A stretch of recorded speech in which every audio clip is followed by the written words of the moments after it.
ఒక్కసారి నేను చెప్పింది మా అవ్వ మనం బాధలు అని చెప్పి కుంట ఎందుకు 50,000 రూపాయలు ఇచ్చిందట పండుగ రైకలు కొనుక్కోర్రి బట్టలు కొనుక్కోర్రి అప్పాలు చేసుకోరని చెప్పి మీరిద్దరు నొల్లి పెట్టుకొని మా అవ్వను దూరం పెడుతున్నాం. మా అవ్వ మనకి ఎంత మంచిది. నిజమేనే ఈ నుల్లులు పెట్టుకొని పండుగ అంటే అప్పాలు చేసుకొని ఉండే కాదే అమ్మని ఇంటికి కొనుకొచ్చుకొని మంచిగా చూసుకుందామే అప్పుడైనా మంచిగా ఉంటుంది. సరేనయ్యా అమ్మ 50,000 మన కోసం ఆలోచించి ఇచ్చిందంటే ఇంకా మనం అర్థం చేసుకుంటే మనకి తప్పు అవుతుందయ్యా. గిన్ని నెలల నుంచి అది ఒక్కతే రేకుల ఇంట్లో ఉంటుంది. మనం దూరం పెట్టినా మనమే ప్రేమైతే అది బంధించలేదు. దాన్ని అర్థం చేసుకుందాం. మేము నా మాటనే కొంచెం అర్థం చేసుకున్న పిల్లం ఉంటే అమ్మని కూడా మంచిగా చూసుకుంటానే. సరే నేను ఎందుకు అర్థం చేసుకున్నాయా పక్క పోయి తీసుకొచ్చుకుందాం. ఇప్పుడు కొనుకొచ్చుకుందాం. సరే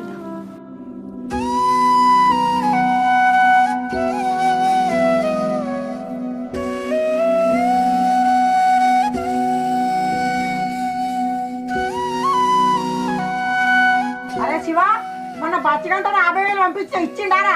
అమ్మ ఇచ్చిండే. ఎందుకు పంపినా నువ్వు పైసలు మరే? మొన్న 50,000 తోటి ఇద్దరు కలిసి బట్టలు కొనుకొచ్చుకొని చికెన్ మటన్ తెచ్చుకొని వండుకొని తినురు బిడ్డ. ఇద్దరు సంక్రాంతి పండుగ వండుకొని తినురు మంచిగా. అత్తమ్మ నన్ను క్షమించు. ఇన్ని రోజులు నిన్ను అర్థం చేసుకోకుండా ఈ రేకుల కింద ఉంచిన నిన్ను నీ కొడుకుని విడవాపిన. నన్ను క్షమించత్తమ్మ. తప్పు నాదే. అత్తమ్మ అంటే అమ్మ తర్వాత అమ్మ అంటారు. నేను అది అర్థం చేసుకోలేకపోయినా నువ్వు ఇంత మంచిదాని నేను ఎందుకు అర్థం చేసుకోలేదు ఏమో. తప్పైందత్తమ్మ. నేను ఎంత పాపం చేసినత్తమ్మ. తల్లి కొడుకులని ఇద్దరిని వేరు చేసి నిన్ను రేకులు ఇంట్లో ఉంచుతాను. నువ్వు ఎట్లా భరించినవత్తమ్మ ఎన్ని రోజులు నన్ను. అత్తమ్మ నాకు కూడా తల్లి ఉన్నది. నా తల్లితో నేను మంచిగా అన్నప్పుడు మీ ఇద్దరిని కూడా నేను కలపాలి కదా. కానీ మీ ఇద్దరిని సంతోషంగా ఉంచకుండా అక్కడొకరిని ఇక్కడొకరి నుంచి నేను పాప మూట కట్టుకున్నా. అత్తమ్మ నన్ను క్షమించత్తమ్మ.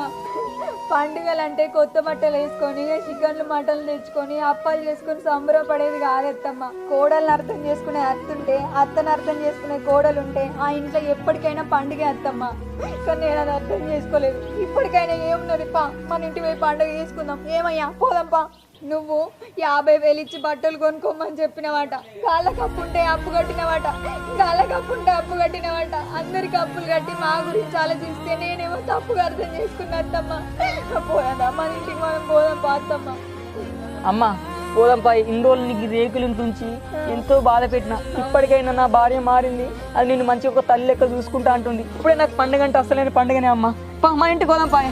రీతికా మా అమ్మ నువ్వు అర్థం చేసుకొని మా ఇంటికి పట్టుకపోతున్నవే. నాకు ఇప్పుడే అసలైన పండుగ అంటే. నేను ఎందుకు అర్థం చేసుకోను? మా అమ్మ తర్వాత అమ్మ మా అత్తమ్మ బంగారం. మీరిద్దరు ఎప్పటికి ఇట్లే కలిసిమెలిసి ఉంటే ఆ ఇల్లు ఎప్పటికి సంతోషంగా ఉంటుంది. సరేనయ్యా.